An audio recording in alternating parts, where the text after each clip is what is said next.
కేంద్ర విద్యాశాఖ మంత్రి ధర్మేంద్ర ప్రధాన్ తన పదవికి రాజీనామా చేశాడంటూ సోషల్ మీడియాలో ఒక లేఖ చాలా వరకు వైరల్ అవుతా ఉంది. దానికి సంబంధించి పూర్తి వివరాలు చూసే ప్రయత్నం చేద్దాం.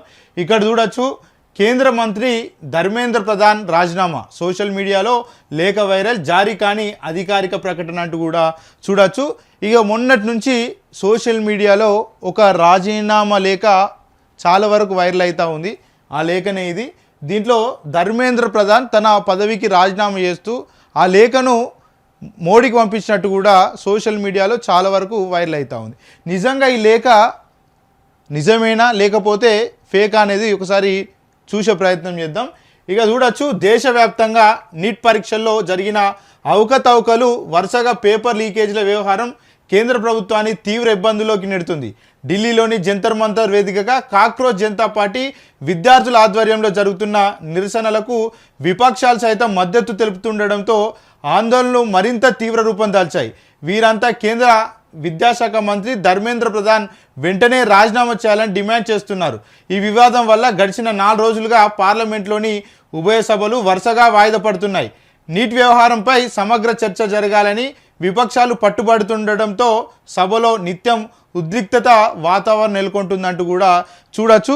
ఇక గత కొన్ని రోజులుగా నీటికి సంబంధించినటువంటి వ్యవహారంలో చాలా వరకు వివాదం కొనసాగుతూ ఉంది. ఇటు కాక్రోచ్ జనతా పార్టీకి సంబంధించినటువంటి నేతలంతా కూడా ఇప్పటికే ఏదైతే మరి ఢిల్లీలో చాలా వరకు ఉద్ధృతంగా వారి యొక్క ఉద్యమాన్ని కొనసాగిస్తూ ఉన్నారు. వారికి విపక్షాలు సైతం కూడా మద్దతు తెలుపుతూ ఉన్నాయి. ఇప్పటికే వామపక్షాలకు సంబంధించినటువంటి నేతలంతా కూడా మద్దతు తెలిపారు. రీసెంట్గా కాంగ్రెస్ పార్టీకి సంబంధించినటువంటి అగ్రనేతలంతా కూడా మద్దతు తెలిపినటువంటి విషయం అందరికీ తెలిసిందే. ఈ నేపథ్యంలో ఈ ప్రతిపక్షాల తలనొప్పి అధికారిక పక్షంలో ఉన్నటువంటి ఏదైతే ఎన్డీఏ కూటమికి పెద్ద సవాల్గా మారింది, పెద్ద తలనొప్పిగా మారినటువంటి పరిస్థితి చాలా స్పష్టంగా కనబడుతూ ఉంది. ఇక పార్లమెంటు సంబంధించినటువంటి సమావేశాలు మరి ఈ రోజుకి 4వ రోజు. చాలా వరకు కూడా మరి ఏదైతే నీటికి సంబంధించినటువంటి వ్యవహారమే మరి దాంట్లో చర్చకు వస్తూ ఉంది.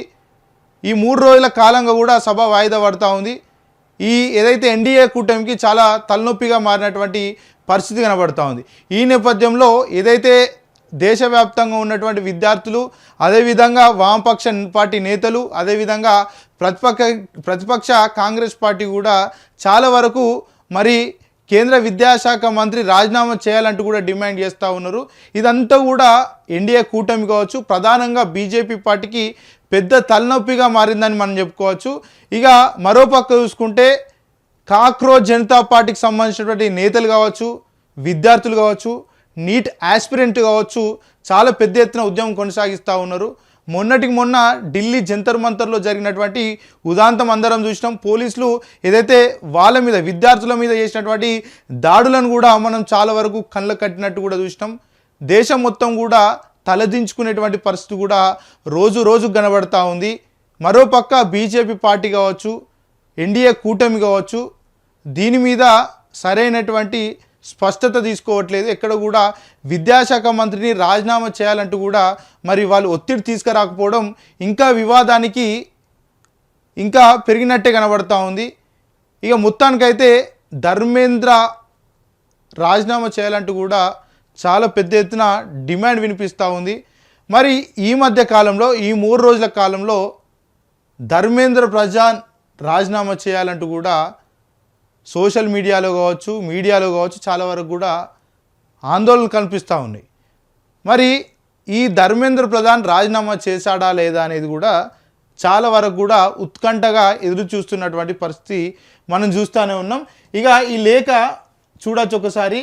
ధర్మేంద్ర ప్రధాన్ పిఎం నరేంద్ర మోడీకి లేఖ రాశాడంటూ కూడా ఈ యొక్క లేఖ సోషల్ మీడియాలో చాలా వరకు వైరల్ అవుతూ ఉంది.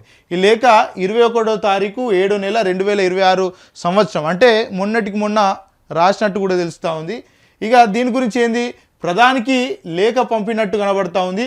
ఉద్రిక్తల నడుమ సోషల్ మీడియాలో ఓ వార్త విపరీతంగా చెక్కలు కొడుతుంది.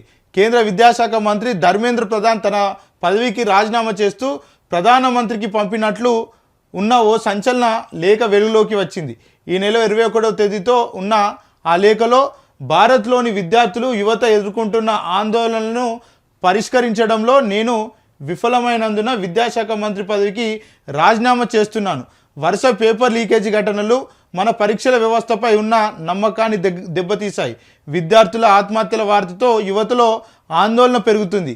ఈ వైఫల్యాలు ప్రభుత్వ నాయకత్వంలోని వైఫల్యాన్ని ప్రతిబింబిస్తున్నాయి. ఇక అందుకే ప్రస్తుత పరిస్థితికి ప్రధాని సైతం బాధ్యత వహించాలని అందులో రాసి ఉంది. లేఖలో చివరిలో ధర్మేంద్ర ప్రధాన్ సంతకం సైతం కనిపించడంతో దేశవ్యాప్తంగా పెద్ద ఎత్తున చర్చ నడుస్తున్నట్టు కూడా చూడొచ్చు. ఇక ఏదైతే భారతదేశంలో నీటికి సంబంధించినటువంటి ఏదైతే క్వశ్చన్ పేపర్ లీకేజ్ అవ్వడంతో దేశవ్యాప్తంగా యువతలో కావచ్చు, విద్యార్థుల్లో కావచ్చు చాలా వరకు వ్యతిరేకత వస్తూ ఉందనే నేపథ్యంలో నేను దాన్ని చూసి రాజీనామా చేస్తూ ఉన్నాను. ప్రభుత్వం వైఫల్యం చెందింది. ఏదైతే మరి ప్రధానమంత్రి కూడా రాజీనామా చేయాలంటూ ఆ లేఖలో ధర్మేంద్ర ప్రధాన్ పేర్కొన్నట్టు మరి రాసినటువంటి లేఖ కనబడుతూ ఉంది. మరి నిజంగా ఈ లేఖ అనేది ఫేకా రియల్ అనేది ఒకసారి క్షుణ్ణంగా చూస్తే అర్థమవుతుంది. ఎందుకంటే మనం మాట్లాడుకోవచ్చు దీని మీద. ఎందుకంటే గతంలో 2023 సంవత్సరంలో చాలామందికి ఐడియా ఉండుంటుంది. 2023 సంవత్సరంలో ఒక ట్రైన్ యాక్సిడెంట్ జరిగింది, రైలు ప్రమాదం జరిగింది.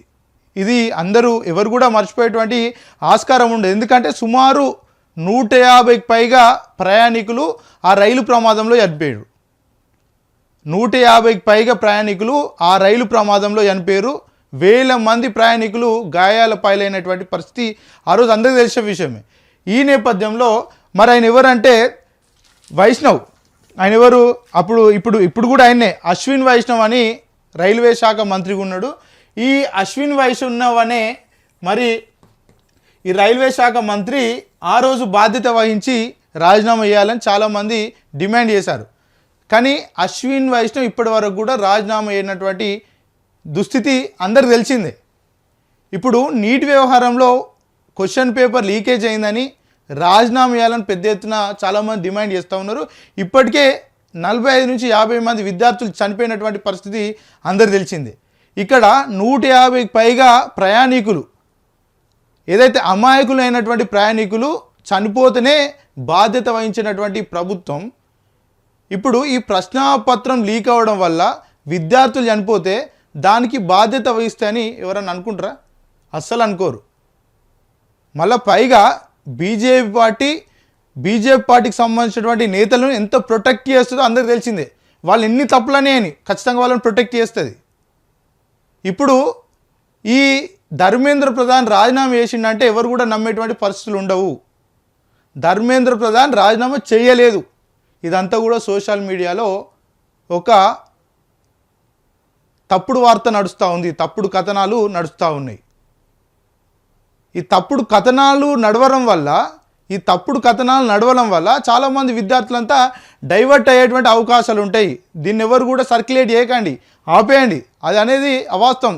ఆ లేఖ అనేది పూర్తిగా అవాస్తవం.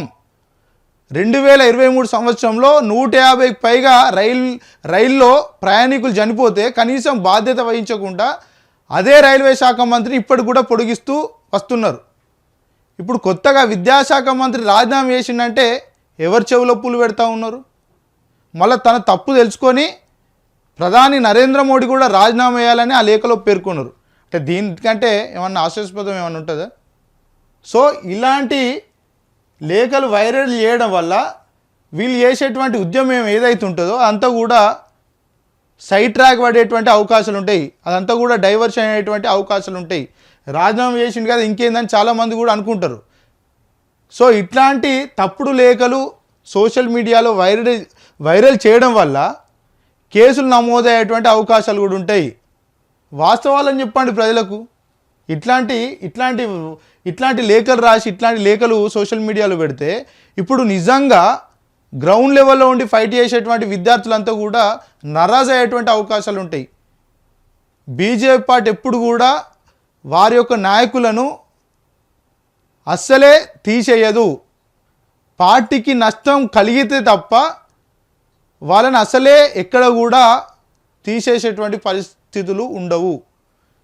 కేవలం పార్టీ కోసం మాత్రమే వాళ్ళని ప్రొటెక్ట్ చేస్తూ ఉంటుంది. ఒకవేళ పార్టీలో తప్పుడు పనులు చేసో లేకపోతే పార్టీకి నష్టం చేకూరిస్తే మాత్రమే బీజేపీ పార్టీ సస్పెండ్ చేస్తే తప్ప ప్రజలకు అన్యాయం చేస్తే కానీ ప్రజలను మోసం చేస్తే కానీ ప్రభుత్వంలో ఫెయిల్ అయితే కానీ ఖచ్చితంగా ఎట్టి పరిస్థితుల్లో బీజేపీ పార్టీ అనేది సస్పెండ్ చేయదు. రాజీనామా లేఖ రాసినా కూడా వాళ్ళు యాక్సెప్ట్ చేయరు. ఇప్పుడు ఒకవేళ ఈ ధర్మేంద్ర ప్రధాన్ ఒకవేళ నిజంగానే ఈ లేఖ రాస్తే ఆ ధర్మేంద్ర ప్రధాన్ పిలిచి కూర్చోబెట్టుకొని బుజ్జగించే ప్రయత్నం చేస్తారు. ఈ తప్పులన్నీ మనకు కామనే, ఇవన్నీ జరుగుతూనే ఉంటాయి, వీటికే మీరు ఇంత కుంగిపోవాల్సిన అవసరం లేదు, మీరు ధైర్యంగా ఉండాలని మరి ఇట్లాంటి మంత్రులకు వాళ్ళు భరోసా కల్పిస్తారు. అంత దారుణంగా ఒడిశా రాష్ట్రంలో అంత దారుణంగా రైలు ప్రమాదం జరిగితే 2023లో ఇప్పుడు 2026 సంవత్సరం 3 ఏళ్ల కాలం పూర్తయింది. ఇప్పటి వరకు కూడా సంబంధిత రైల్వే శాఖ మంత్రి ఇప్పటి వరకు కూడా బర్తరఫ్ చేయలేదు, ఇప్పటి వరకు కూడా పార్టీ నుంచి సస్పెండ్ చేయలేదు. కేవలం అయిన వైఫల్యం వల్లనే, రైల్వే శాఖలో వైఫల్యం వల్లనే ఆ రోజు అంత పెద్ద ప్రమాదం జరిగింది. బుల్లెట్ ట్రైన్లు అయితే ఇక చెప్పుకోనక్కర్లేదు, చాలా వరకు యాక్సిడెంట్లు జరిగినాయి. అయినా కూడా ఇప్పటి వరకు కేంద్ర ప్రభుత్వం కావచ్చు, బీజేపీ పార్టీ కావచ్చు, ఇప్పటి వరకు సంబంధిత మంత్రుల మీద ఇప్పటి వరకు కూడా ఎలాంటి చూడలేదు, అసలు వాళ్ళ మీద చర్యలు తీసుకోలేదు, వాళ్ళని బర్తరాఫ్ చేయలేదు. సో ఇప్పుడు ధర్మేంద్ర ప్రధాన్ ఏదో బర్తరాఫ్ చేస్తారంటే అది మొత్తం కూడా కళ అనుకొని మనం చెప్పుకోవాలి. ఇంకొక విషయం ఏంటంటే, అసలు చాలామంది తెలియని విషయం ఏంటంటే, ఈ ధర్మేంద్ర ప్రధాన్ ఏంటంటే 1997 సంవత్సరంలో ఒడిశా రాష్ట్రంలో మరి ఏమైంది, 1919 ఇది అందరు చాలామంది తెలుసుకోవాల్సిన విషయం, చాలామంది తెలిసి ఉండదు. ఇగో ఈయననే ధర్మేంద్ర ప్రధాన్, ఈయన గురించి ఒకసారి చెప్పాలి. 1997 సంవత్సరం ఒడిశా రాష్ట్రంలో పేపర్ లీకేజీలు జరిగినప్పుడు ఈయన ఏబీవీపీకి సంబంధించినటువంటి జాతీయ కార్యదర్శిగా కొనసాగుతూ ఉన్నాడు. అప్పుడు సుమారు 1500 మంది విద్యార్థులతో చాలా పెద్ద ఎత్తున కాంగ్రెస్ పార్టీ మీద ఫైట్ చేసిండు.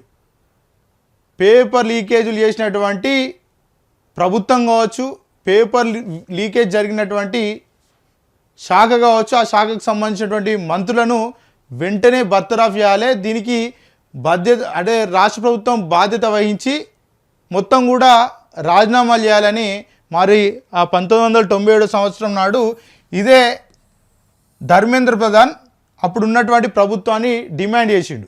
మరి ఈయననే ఈరోజు విద్యాశాఖ మంత్రిగా ఉన్నాడు, ఏదైతే కేంద్ర విద్యాశాఖ మంత్రిగా ఉన్నాడు. కేంద్ర విద్యాశాఖ మంత్రిగా ఉండి ఈయన హయాంలోనే మరి ఇంత పెద్ద ఎత్తున పేపర్ లీకేజ్ జరిగినాయి.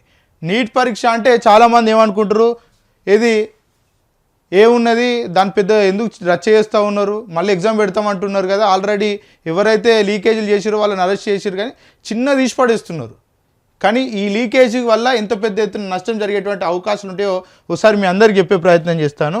ఇక ఈ నీట్ పరీక్షకు సంబంధించి ఎవరు రాస్తారంటే, ఎవరైతే మెడిసిన్ చేసేటువంటి స్టూడెంట్స్ ఈ నీట్ పరీక్ష అంటే ఎంట్రన్సే రాస్తారు. ఇది క్వాలిఫై అయితే ఎంబీబీఎస్ లేకపోతే తదితర మెడిసిన్కి సంబంధించినటువంటి కోర్సులో జాయిన్ అవుతారు. మరి ఈ నీట్ పరీక్షలో కాపీ కొట్టి పాస్ అయినటువంటి వ్యక్తి రేపటి రోజున మనకు డాక్టర్గా వచ్చేటువంటి ఆస్కారం ఉంటుంది. ఇప్పుడు నీట్ ఎగ్జామ్ని మేనేజ్ చేసినాడు రేపు పొద్దున ఏం చేస్తాడు, ఎంబీబీఎస్ కావచ్చు, ఆ తర్వాత ఎండి కావచ్చు, ఇవన్నీ కూడా పేమెంట్లో పాస్ అవుతూ వస్తూ ఉంటాడు. రేపు అట్లా పేమెంట్ కోటాలో పాస్ అయ్యి డబ్బులు పెట్టి పాస్ అయినోడు రేపు రోజున మనకొక సర్జన్గా వస్తే మన కుటుంబ సభ్యులు కావచ్చు, మనమే కావచ్చు, రేపటి రోజున ఆపరేషన్లకు వెళ్ళినప్పుడు ఆ వ్యక్తే కనుక ఆపరేషన్ చేస్తే ఎంత పెద్ద ఎత్తున నష్టం జరిగేటువంటి అవకాశాలు ఉంటాయి. ఇది ఆలోచిస్తలేరు ఎవరు. విద్యార్థులకే కదా నష్టం జరిగింది, మనకేం నష్టం జరుగుతుందని చాలామంది అనుకుంటారు, చాలామంది ఇదే అనుకుంటారు. కాకపోతే అదే వ్యక్తి రేపటి రోజున మనకి వైద్యం అందించడానికి వస్తే ఒక గోళీ ఇచ్చేటప్పుడు ఆయన కనీస అవగాహన లేకుండా ఒక గోళీ రాసితే అది ఒకవేళ మనకు రియాక్షన్ అయితే ప్రాణాలు పోయేటువంటి అవకాశం ఉంటుంది, మనం రేపటి రోజున ప్రమాదంలో పడేటువంటి అవకాశం ఉంటుంది. అందుకే చెప్తా ఉన్నా, నీట్ ఎగ్జామ్ అనేది చాలా వరకు కూడా మరి ఎట్లాంటి డబ్బులు తీసుకోకుండా పారదర్శకతోటి నిర్వహిస్తేనే రేపటి రోజున మంచి మంచి డాక్టర్లు బయటకు వస్తారు. ఈ నీట్ ఎగ్జామ్లో లీకేజ్లు ఇచ్చి విద్యార్థులను పాస్ చేస్తే రేపటి రోజున నకిలీ డాక్టర్లు వస్తారు. మన ప్రాణాలన్నీ కూడా ప్రమాదంలో పడేటువంటి అవకాశం ఉంటుంది. కాబట్టి వెంటనే విద్యాశాఖ మంత్రి రాజీనామా చేయాలి. లేకపోతే విద్యాశాఖ మంత్రి రాజీనామా చేయకుంటే ప్రభుత్వం చొరవ తీసుకొని విద్యాశాఖ మంత్రిని బర్తరఫ్ చేయాల్సినటువంటి నైతిక బాధ్యత ఎన్డీఏ కూటమి మీద ఉంది. ప్రధానమంత్రి నరేంద్ర మోడీ మీద ఉంది. నరేంద్ర మోడీ మీద ఖచ్చితంగా బాధ్యత ఉంది. ఒకవేళ నరేంద్ర మోడీ తోటి ఈయనను బర్తరఫ్ చేయడం వీలు కాకపోతే ప్రధానమంత్రి నరేంద్ర మోడీ కూడా రాజీనామా చేయాల్సినటువంటి బాధ్యత నరేంద్ర మోడీ మీద ఉంది.